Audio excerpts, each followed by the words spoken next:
YouTube రామరాజ్యం channel ప్రేక్షకులకు నమస్కారం. ఈరోజు ప్రధాన అంశం ఇది పులివెందుల ప్రజలను అవమానించినట్లే జగన్ షర్మిల ప్రశ్న అనే అంశంపై విశ్లేషణ.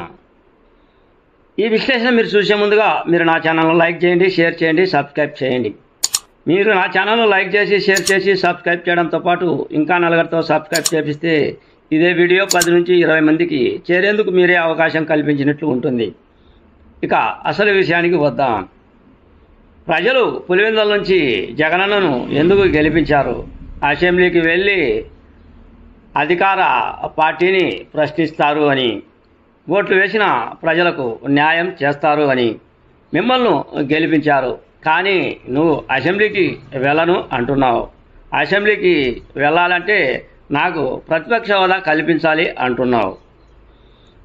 అసలు నీ తీరు పులివెందుల ప్రజలను అవమానించినట్లే అవుతుంది.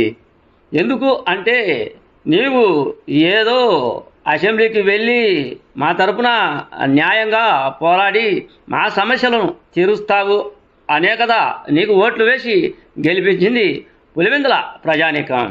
అటువంటి పులివెందుల ప్రజానీకాన్ని నువ్వు అవమానించినట్లే కదా.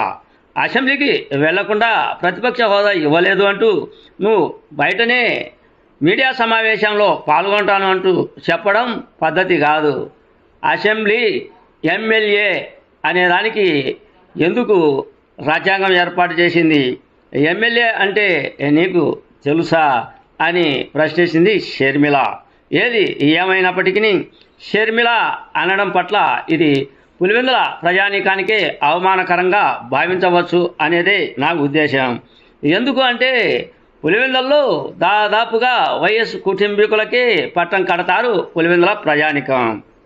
అటువంటి పులివెందుల ప్రజానీకం నీకు ఓట్లు వేసి గెలిపిస్తే పులివెందుల ప్రజల యొక్క గౌరవాన్ని కాపాడాలి. పులివెందుల ప్రజల యొక్క మనోధైర్యాలను నీవు కాపాడాలి.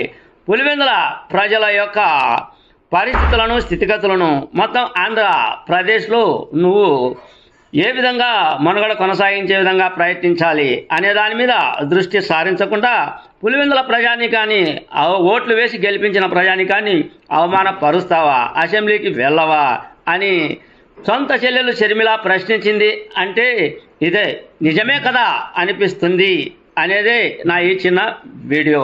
అన్యదా ఇది ఎవరిని తప్పులు పట్టడానికి ఎవరిని ఉద్దేశించి నేను ఈ వీడియో చేయలేదు. తప్పులు ఉంటే క్షమించగలరు. మీ సీనియర్ జర్నలిస్ట్ జరంగల కృష్ణయ్య. నమస్తే.